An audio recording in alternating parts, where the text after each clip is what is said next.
Caríssimos irmãos, caríssimas irmãs, abençoe-nos Jesus, o anelo de estar e permanecer com Ele, tanto quanto tem Ele estado e permanecido conosco todo o tempo, seguindo-nos, servindo-nos, amando-nos.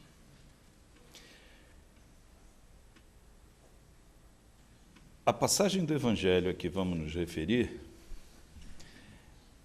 é daquelas que, multirrepetidas, raramente é bem compreendida. O pano de fundo dessa mensagem raramente se vê testemunhada no comportamento humano daqueles que a compreenderam em toda extensão. Disse-nos Jesus, através de Mateus, capítulo 7, versículos 7 a 11. Pedi e se vos dará. Buscai e achareis. Batei à porta e se vos abrirá. Porquanto quem pede, recebe, e quem procura, acha. E àquele que bata à porta, abrir-se-á. Qual homem, ser humano dentre vós, que dá uma pedra ao filho que lhe pede pão? Ou se pedir um peixe, dar-lhe-á uma serpente? Ora, se, sendo maus como sois, sabeis dar boas coisas aos vossos filhos, não é lógico que, com mais forte razão, vosso Pai que está nos céus dê os bens verdadeiros aos que lhes pedirem? Do ponto de vista humano verdadeiro, esta máxima está ou é análoga àquela que afirma: ajuda-te a ti mesmo e o céu te ajudará. É o princípio da lei do trabalho. Por conseguinte, lei do progresso. A simples enunciação desta palavra já nos traz uma reverberação dolorosa. A cultura greco-judaica, romana, cristã, fez do trabalho uma maldição. E muitos de nós ainda se vê a braços com este condicionamento de natureza cultural que atravessa milênios. Já na origem da palavra trabalho, se compreende o porquê do nosso desconforto diante dessa afirmação.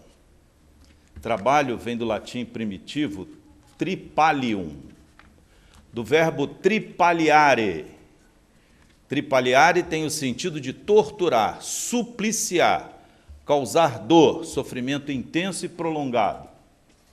Era o sentido que se dava aos 3 paus que se amarravam com couro cru molhado ao pescoço dos vencidos ou dos escravos para controlar-lhes melhor a vida ou explorar melhor a sua força de trabalho. O tripalium, 3 paus, por isso tripalium, 3 paus, era e continua sendo para muitos de nós um instrumento de tortura, de sofrimento, de inútil esforço. Por isso, ainda hoje entre nós, reverbera a ideia de que o trabalho é negativo. Nobres, superiores, tratam de negócios. Inferiores trabalham para que os nobres tenham mais tempo para não fazer nada. A ideia do trabalho como força geratriz de felicidade, compreendida nesse sentido, nem é da maioria e é muito atual. A doutrina dos Espíritos, nesse sentido, vem dizer a todos nós que o trabalho é uma lei natural. Tudo no universo trabalha. Deus trabalha o tempo todo. Enquanto estamos proferindo essas frases, o nosso corpo desenvolve inúmeras atividades, um labor de manutenção da vida que consome muita energia. Estamos em absoluto, perpétuo, contínuo, permanente movimento. Movimento que se identifica com o trabalho de minúsculos seres ou de seres do macrocosmos. O trabalho simplesmente é a regra. Não podemos evitá-lo. Mas a falsa compreensão de que, estando aqui, teremos que tirar com o nosso suor ou as nossas lágrimas o indispensável à sobrevivência do corpo, tornou o trabalho alguma coisa que deve ser evitada, que não é bem-vinda. A maioria de nós aceita o trabalho como meio de passar mais tempo sem fazer nada, sonhando com a aposentadoria. Quando o nosso ideal de vida seria pedir a Deus que tivéssemos forças físicas ou mentais para trabalhar até o último segundo da nossa vida. Quem quer essa tarefa hoje? Levante o braço, por favor. Nossa, quantos? Ainda bem que o mundo está mudando muito rápido. Esse é o sentido verdadeiro da vida, porque sem trabalho não há vida. Sem trabalho não há felicidade. Sem trabalho não há saúde, não há equilíbrio, não há harmonia. Não é possível viver feliz, saudável, sem trabalho. Os que nasceram na década... Nasceram não, já eram jovens, também não vou reduzir tanto a minha autoestima assim.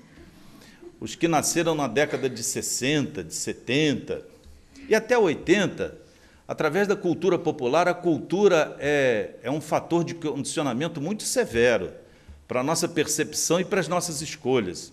A chamada atmosfera cultural, a nosfera, ela decide a vida da maioria sem que percebamos. Nós seguimos conselhos naturalmente sem que estejamos conscientes. Especialmente aqueles que se encontram ainda nos processos de formação, são induzidos, dissuadidos ou persuadidos a adotar uma ou outra conduta em razão dessa atmosfera que pode gerar ideias falsas. Lembro de um cantor que a história ainda fará justiça à sua vida, porque foi praticamente crucificado por fatores políticos e ideológicos, que dizia assim: você bem sabe, eu sou um rapaz de bem. A voz até parece um pouco. E a minha onda é do vai e vem, com as pessoas que eu bem tratar. Eu qualquer dia posso me arrumar, ver se mora no meu recado intelectual. Faz do trabalho a pior moral. Eu tenho a minha apresentação. O meu dinheiro é só de arrumação. Eu tenho casa, tenho comida, não passo fome, graças a Deus. E nos esportes eu sou de morte. Tenho isso tudo e não preciso de mais nada. É claro, se a luz do sol vem me trazer calor, e a luz da lua vem trazer amor, tudo de graça a natureza dá. Para que eu quero trabalhar? Para que eu quero? Para que eu quero trabalhar? E nós, como muitos naquela época, dizíamos, é mesmo, esse mundo é maravilhoso. Trabalhar para quê? O negócio é praia, namorar, amigos, futebol, esportes em geral que a gente pretendia. E mais nada. Trabalhar para quê? Essa vida nos dá tudo. Além do desconhecimento do valor, nós conspurcamos a ideia, o valor do trabalho. Se a lei do menor esforço, da economia de energias para a produção máxima de possibilidades é uma verdadeira física, uma verdade física e matemática, é verdade, né? Nós devemos fazer o mínimo esforço, despender o mínimo de energias para produzirmos o máximo de utilidades. Esta lei tem sido aplicada por nós para nós trabalharmos o mínimo para gozarmos o máximo. Lembrando agora Jeremy Bentham, citando um economista inglês, que diz que o nosso sonho supremo é fruir o que nunca produzimos. Embutido nessas ideias está o desvalor do trabalho. E não raro nós fazemos isso em casa, com a família, com os filhos especialmente, na escola. Tem coisa mais trabalhosa que educar? Aí a gente transfere para a escola a educação do filho. Como diz Samitiba, não há como transferir filho para a figura do aluno, porque o aluno é para algum tempo e o filho é para sempre. Então, ninguém que, tendo nosso filho por algum tempo na escola, terá a preocupação de educá-lo, senão de, numas das vezes, transferir-lhe informações. E nem consolidar conhecimentos. O ensino, como tudo mais, passa pelas mesmas crises conceituais que experimentamos. A ausência do trabalho atrofiaria o corpo e nos levaria à morte. A ausência do trabalho intelectual nos aprisionaria aos estados primitivos da inteligência. Não é possível viver de outra maneira que não seja com o trabalho. Mas quem já se convenceu disso? Aqueles que se convenceram disso, se são obrigados a trabalhar uma jornada de 8 horas, na 7ª ao 59º minuto, já estão prontos para sair. Mas se o trabalho é valor, por que não continua mais tempo dentro do trabalho? Por que não procura produzir mais em menos tempo? Não para ficar o resto do tempo ocioso, mas para produzir mais dentro da jornada de trabalho que lhe foi atribuída. Se eu posso produzir X em 8 horas, e posso produzir, se eu quiser, X mais Y em 4, por que eu vou fazer isso, se o meu trabalho não é reconhecido? No âmbito público ou privado, a maioria de nós faz o que é o dever e, a partir dali, se sente quitado com os seus deveres laborais, sociais ou da humanidade. Por isso, a maioria de nós tem muita dificuldade em ser feliz, porque não aplica os talentos, as virtudes, o que poderia ter como instrumento de felicidade, na exata direção que seria necessária. Nós poupamos energia para passar mais tempo despendendo energia desarrazoadamente. Como diz André Luiz em Missionários da Luz, a maioria de nós não aproveita a encarnação porque despende energias inutilmente. Se o consumo responsável é uma virtude, questão 922 do Livro dos Espíritos, nós temos direito de consumir.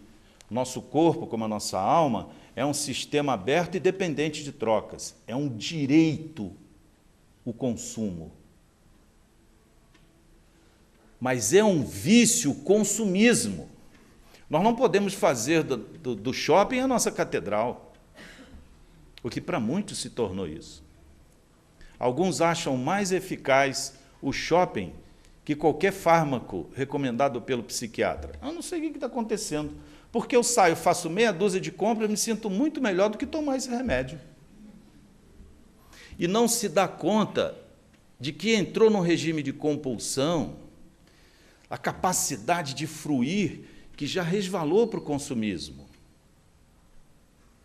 A posse do necessário, questão 922 do Livro dos Espíritos, é um requisito de felicidade.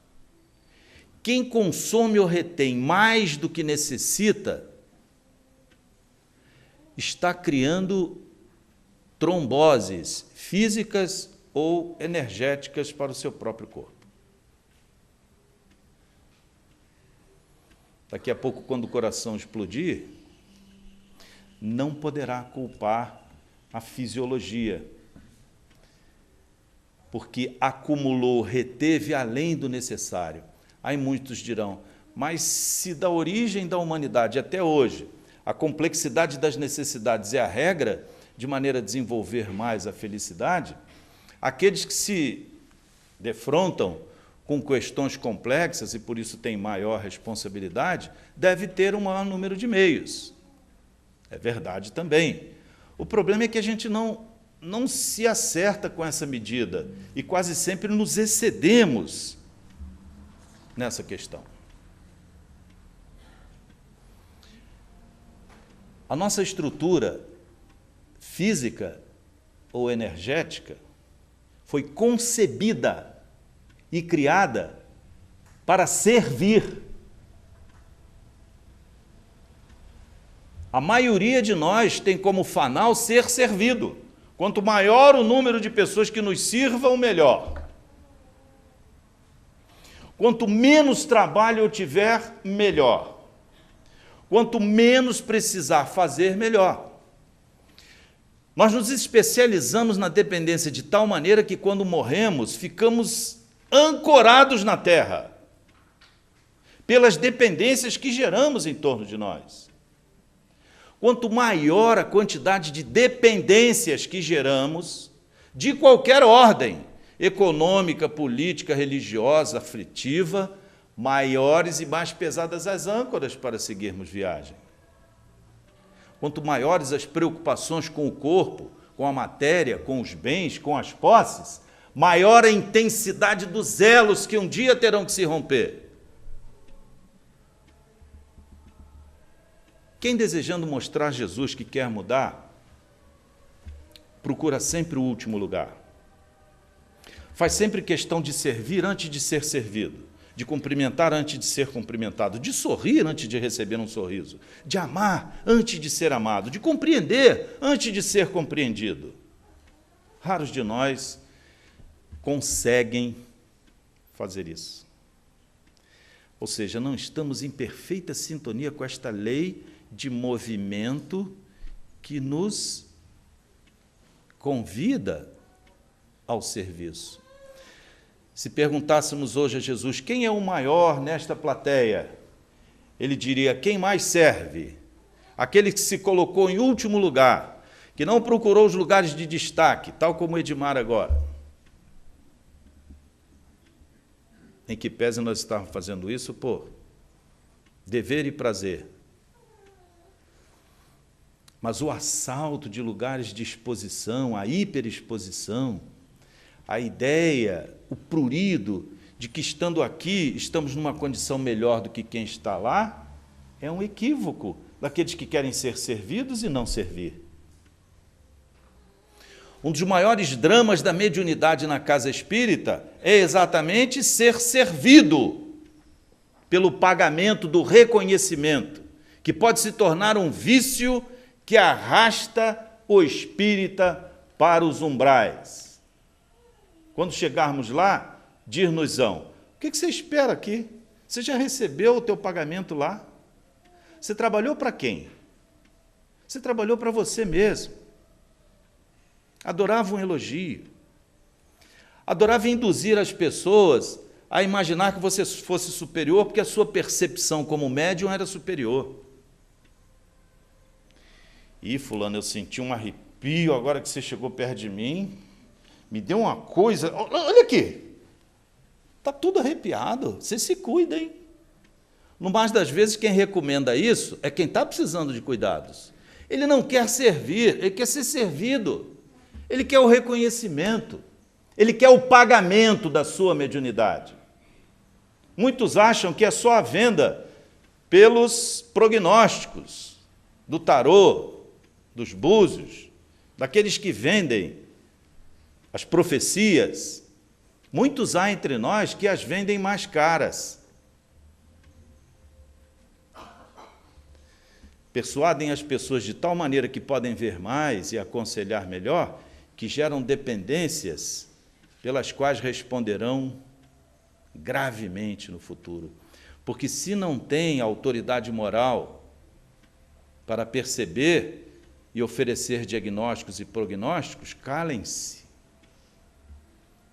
Não procurem o pagamento imediato por uma capacidade que não lhe pertence, porque ele não tem autonomia para usar. Dizia o Chico que o telefone só toca de lá para cá. E, portanto, quem se agitar, quem se assanhar a fazer diagnósticos e prognósticos, já resvalou para o caminho perigoso do excesso, porque ele nunca fez isso. Certa vez uma senhora chegou próximo do Chico, ela tinha dores crônicas, horríveis no peito. Alguns imaginavam que fosse angina, ou que fosse uma doença autoimune. Já tinha ido para o exterior, tinha gastado grandes somas com esse trabalho, com essa busca, com essa procura, batei e abrir-vos-á, e em lugar nenhum ela tinha obtido êxito. Até que disseram a ela, vai assistir o Evangelho com Chico Xavier, ele certamente vai ter uma informação decisiva para você. Ela custou acreditar até que um dia foi. Ao entrar, claramente o Chico viu um espírito sobre os ombros, batendo tambor com os calcanhares, que chegava a ecoar, produzia um som surdo e inquietante. Ou seja, ela estava sofrendo impactos energéticos, vibratórios, intensos mesmo naquela região, e devia estar sentindo muita dor, porque repercutia no espírito, no perispírito, na alma. E aquela moça, alquebrada, súplice, com os olhos rasos d'água, perguntou a ele, que faço? Dou fim à minha vida? Como é que eu saio dessa? O que fez o Chico neste momento? Disse, não, tem um espírito sentado aí no seu... Ih, o que a senhora fez a esse moço aí? Ele está me dizendo aqui que isso é coisa de mais de uma encarnação. Que a senhora o traiu, o fez perder a vida e a vida dos que amavam, que ele foi um algoz, um sicário perseguidor durante 2 vidas, e ele não abandonará enquanto não obter o resgate. Foi isso que o Chico fez? Claro que não. Minha querida irmã, oremos. Busquemos, peçamos a Jesus inspiração para as nossas dores. Procuremos o caminho do bem, do trabalho, da solidariedade, da caridade com todos. E o espírito que estava lá montado em cima inquietava-se, calem esse homem. Procuremos revestir-nos de luz, de simpatia, de fraternidade, de harmonia. Queremos o bem de todos e de nós mesmos. Ajudemo-nos para que os céus nos ajudem. Porque aquele vínculo ninguém romperia. Foi provocado por ela mesma. E só ela poderia ser agente da transformação. Em que caminho?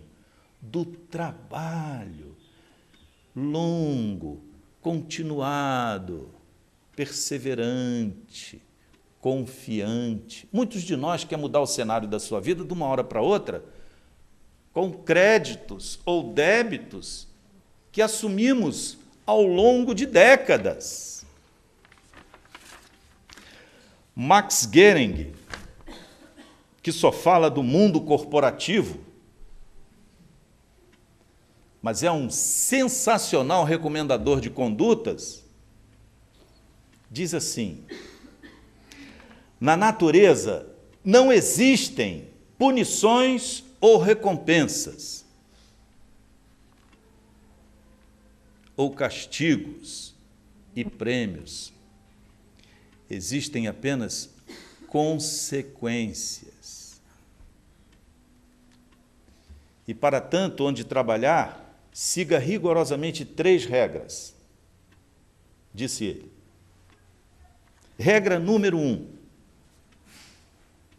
Colegas passam, mas os inimigos são para sempre. Portanto, nas suas relações de trabalho, a chance de uma pessoa lembrar de um favor que você lhe fez reduz-se em 20% a cada ano. Em 5 anos, ela já não vai lembrar mais do que você fez de bom.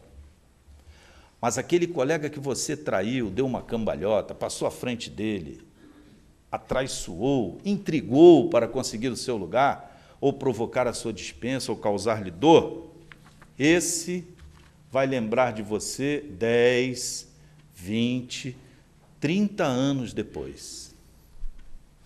Porque a regra número 2 é exatamente a seguinte, diz Max Gehring: a importância de um favor diminui com o tempo no ambiente de trabalho, enquanto a importância de uma desfeita aumenta.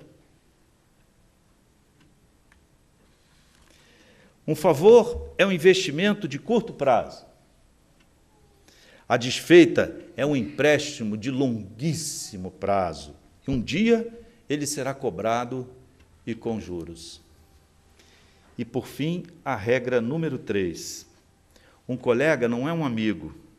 É aquela pessoa de que durante algum tempo vai parecer seu amigo.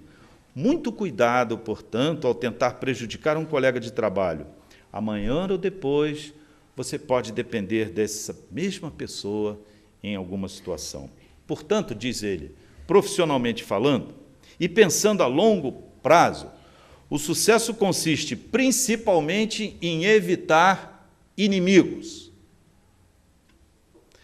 Porque, por uma infeliz coincidência biológica, isso é a ideia dele, os poucos inimigos são exatamente aqueles que têm boa memória.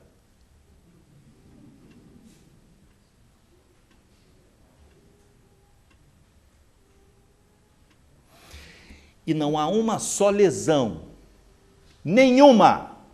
Por isso Jesus se referiu ao tio, ao ceitil. Não há nenhuma lesão na justiça divina que permaneça impune. E aqui eu estou me referindo não só aos atos, mas às omissões. Não estou me referindo só aos atos, mas às palavras. Não estarei me referindo apenas aos atos e às palavras, mas aos pensamentos. Porque pensamentos há que são tão devastadores quanto atos ou palavras. Ernesto Bozano, em Pensamento e Vontade, diz que certos pensamentos agem como raios, relâmpagos, têm a forma de patas, de aves de rapina.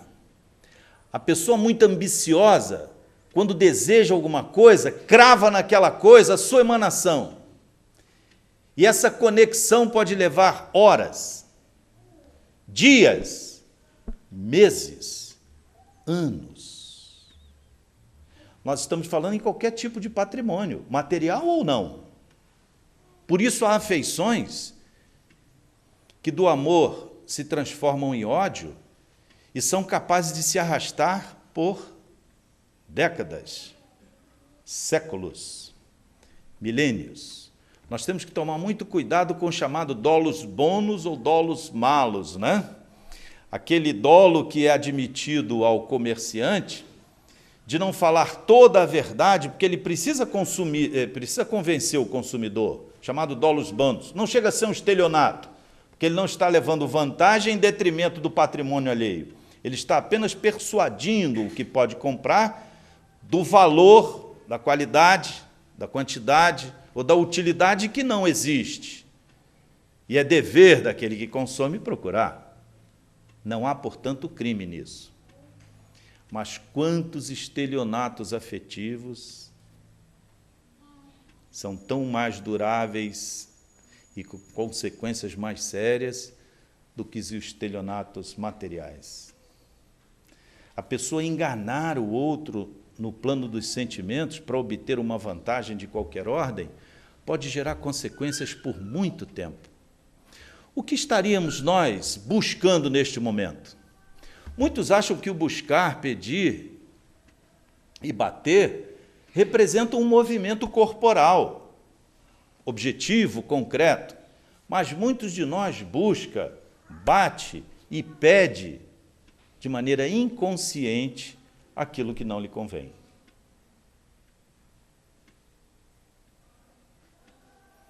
A busca de saciar os seus afãs, as suas necessidades reais ou ilusórias, não raro tangenciamos a esfera do direito alheio. Vamos além do que seria razoável. Então, enganar acerca do próprio valor, da própria reputação, da forma que temos, para seduzir outra pessoa, é válido até um certo momento.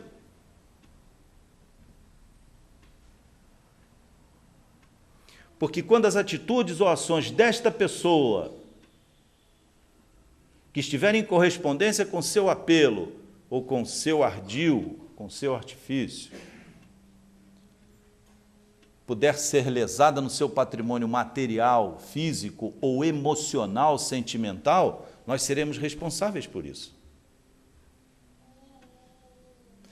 Então, o que pensamos, o que falamos, o que fazemos, repercute na economia de quem nos ouve, de quem conosco convive, próximo ou remotamente. Tudo quanto pensamos, fazemos ou queremos, gera, segundo Ernesto Bozano, este mecanismo predisposto de obtenção. Imaginemos-nos uma pessoa assim, muito ambiciosa, olhou um carro importado ali que ela não tem e gostaria de ter, vai emitir o seu pensamento na direção daquele objeto e vai criar um elo com ele, até que ele consiga. Dependendo dos critérios que use em relação àquele objeto, para tê-lo, a despeito do que pode produzir, todas as consequências dessa emanação voltarão contra ela mesma. Por isso, aquela moça que chegou para o Chico, naquela situação de dor, que buscava o lenitivo, o bálsamo, a saída, o remédio, a solução, o caminho para as suas dores, havia muito antes e de maneira intensa e repetida, havia buscado a própria dor. A rigor, nós somos hoje, de forma absoluta, completa, absolutamente completa e acabada, o que buscamos, o que pedimos, o que procuramos ontem. Esse é o resultado.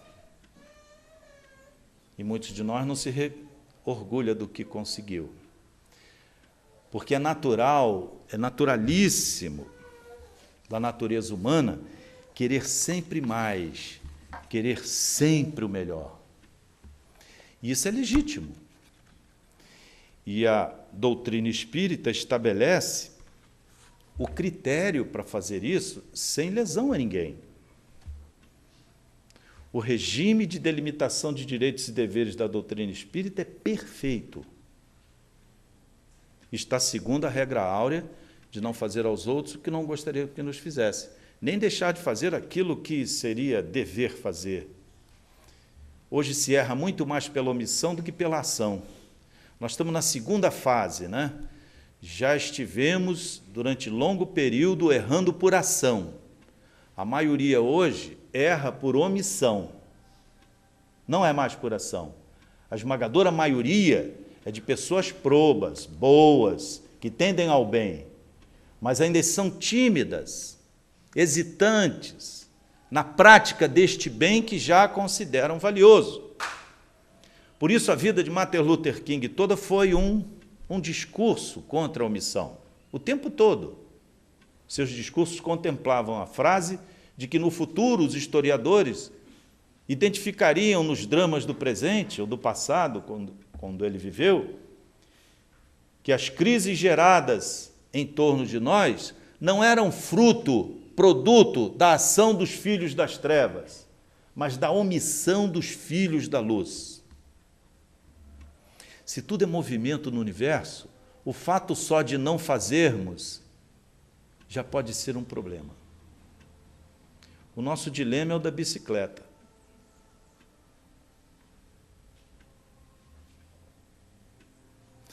ouvi isso de um senador, fazendo uma palestra a estudantes, dizia ele, a democracia é como andar de bicicleta.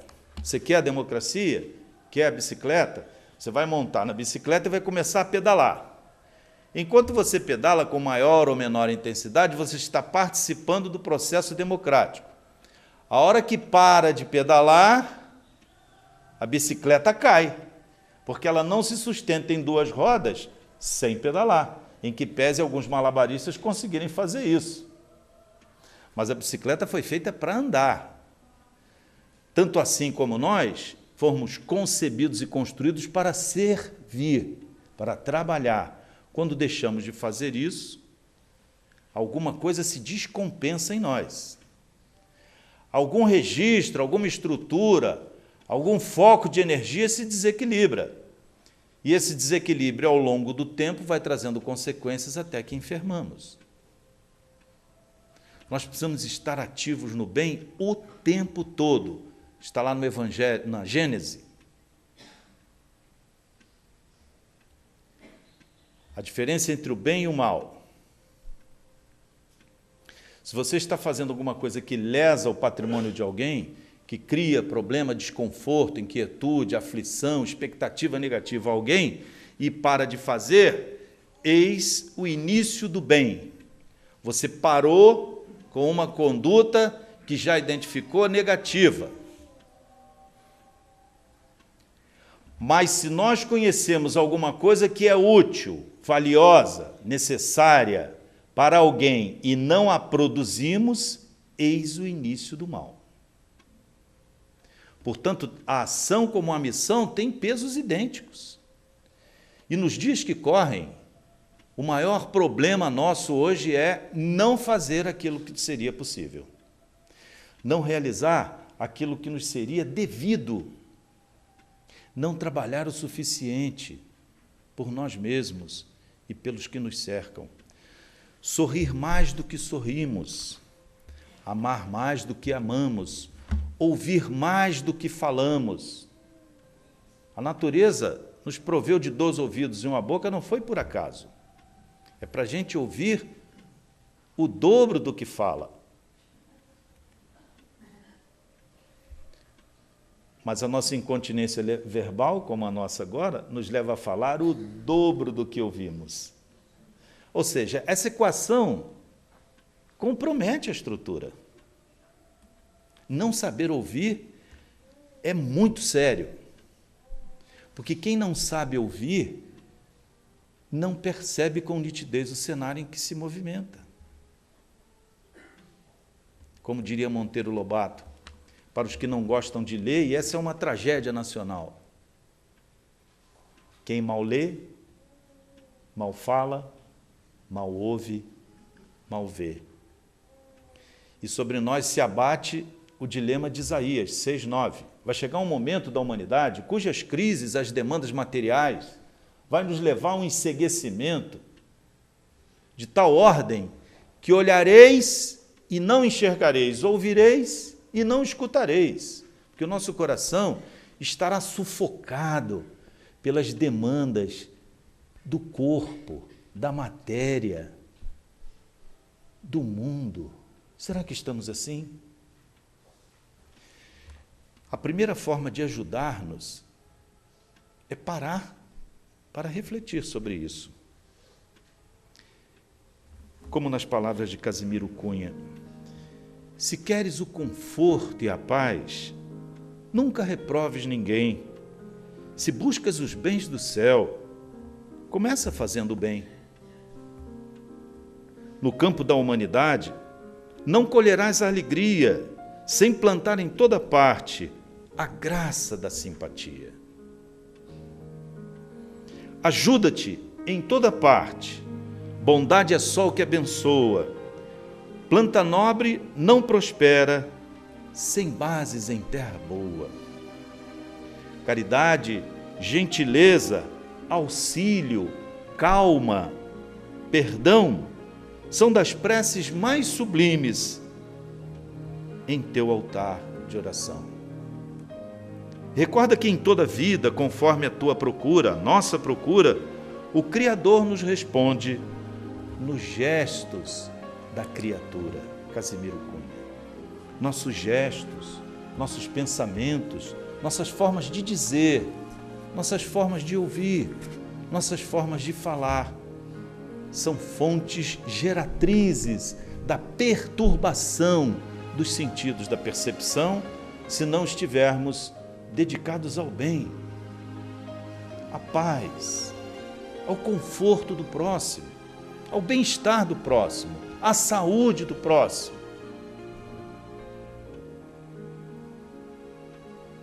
A maioria de nós morrerá sem perceber o que seria possível, porque não se dedicou a fazer silêncio íntimo, sopesar os próprios pensamentos. Não creia em tudo que pensas e em todos os momentos em que pensas, porque muitas vezes somos agentes das sombras. Antes reflete sobre o que perpassa a tua mente. Não reajas aos sentimentos que te agitam, que te procuram, que te provocam. Antes, gerencia as emoções, cala, reflete e age. Nunca reaja. Na maioria dos casos, somos um feixe predisposto a respostas automatizadas e refletidas que trouxemos de um passado remoto que insistimos em manter. O que será de nós quando quisermos o governo da própria vida? E o que significa o governo da própria vida, da própria alma? Sermos os dirigentes, os construtores, os agentes do nosso destino. Quantas vezes nos vemos abraços com situações que não prevíramos, que não desejáramos, que não imagináramos poder acontecer conosco. Exatamente porque no momento da percepção e do julgamento falhamos. Demos curso a situações que nos eram impróprias. Para corrigir isso, neste mesmo capítulo, Jesus nos recomenda. Nós temos um problema agora. Estamos doentes. Temos um problema de difícil solução. Temos uma questão familiar que há muito tempo nos aguilhou a alma. Temos um desconforto material, afetivo, que não conseguimos resolver. Os Espíritos nos perguntarão quando o trouxermos para cá como agora: você quer a solução ou faz parte do problema? Porque se você quer a solução, não exponha o problema. Antes, peça a luz que vos clareie a visão e identifique os caminhos. Senhor, dá-me a luz, Senhor, que verte generosa do teu coração, para que eu possa identificar, Senhor, de maneira precisa e urgente aquilo que me afasta de Ti e me causa tanto mal-estar e sofrimento. Quero estar são, quite, com a consciência tranquila.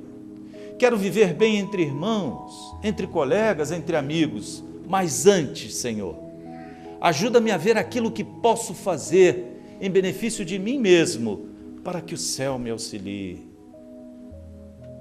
Não quero nesse momento, Senhor, transferir para o Senhor o problema. Eu quero que o Senhor comigo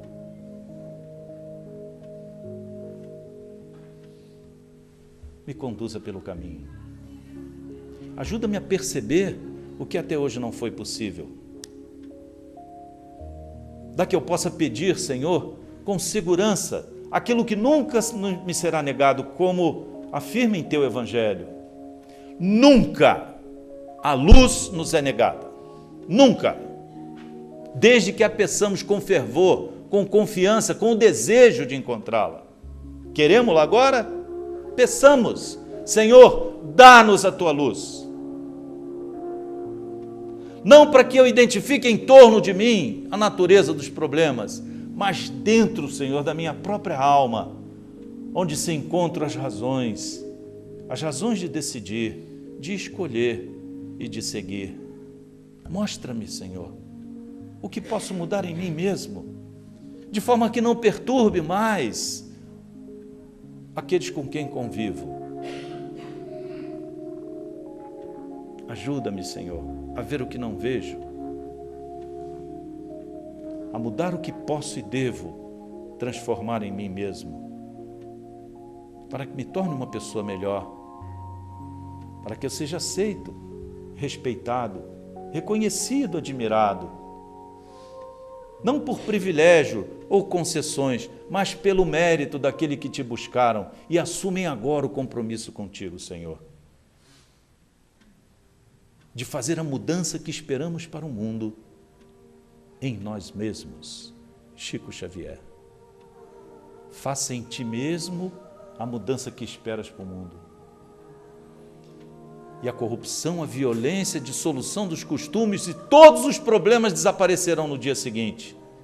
Não desaparecerão para todos, mas desaparecerá para aquele que a partir de agora assumir esse compromisso com Jesus.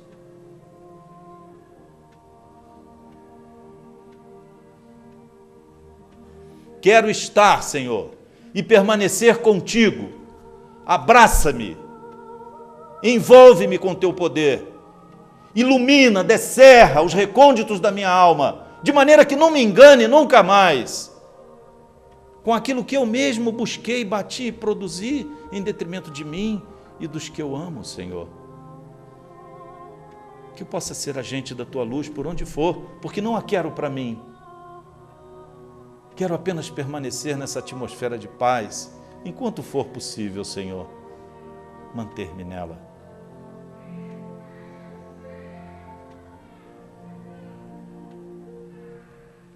Dá-nos a todos forças, Senhor, porque elas nos são necessárias. Em momentos de crises e transformações como vivemos, decisivas para o destino de todos nós, individual ou coletivamente, sabes que as decisões de alguns ou de poucos podem repercutir na vida de todos. Diante de ti assumimos a responsabilidade, Senhor, de utilizarmos-nos desses talentos, dessas forças, desses recursos, da maneira como a nossa consciência diante de ti recomenda. O que depositas em nossas mãos hoje, Senhor, terá como único destino e finalidade o bem-estar dos que nos cercam.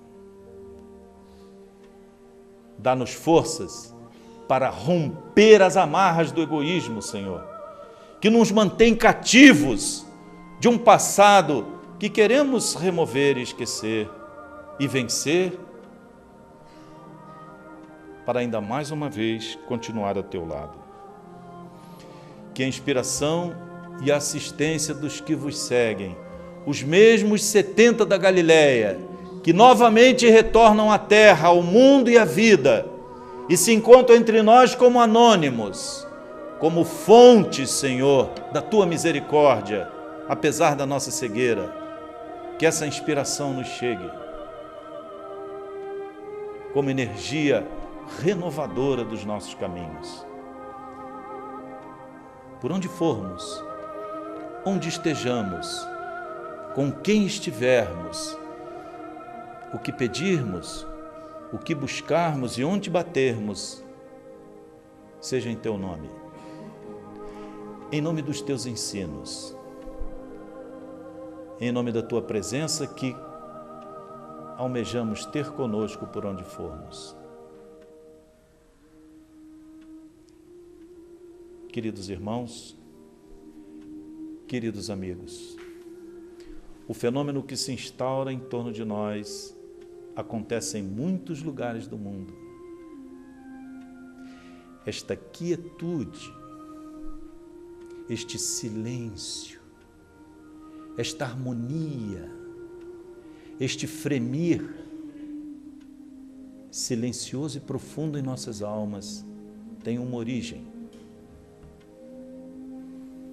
Os religiosos chamam de bênçãos, outros de sinergia, outros de interconectividade, sincronicidade e com muitos nomes.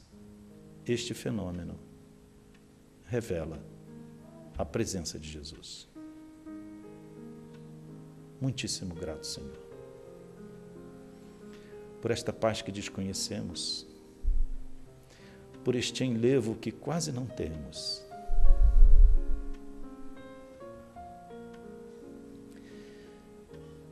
Que saibamos recolher em nossas almas, Senhor, o pulsar sublime do Teu coração. Que esta vibração encontre no nosso, Senhor, identidade de sintonia, para que nunca mais, em tempo algum, nos afastemos de Ti. Guarda-nos como Teu rebanho precioso e que de um de nós possa, Senhor, perder-se nos desvãos do caminho. Nós vos pedimos, neste momento rogamos, suplicamos, Senhor, pela luz, pela força, pela paz, pela harmonia, pelo progresso que queremos para nós. Mas neste momento desejamos para todos, para os nossos familiares, para os nossos amigos, para os nossos colegas, para os nossos inimigos, Senhor, para aqueles que não nos compreendem, não nos aceitam, não nos querem por perto. Queremos compartilhar esse silêncio abençoado, Senhor. Esta harmonia extraordinária que se instaura entre nós por força da vossa misericórdia. Que possamos distendê-la, ampliá-la, reproduzi-la por onde formos. Que assim seja.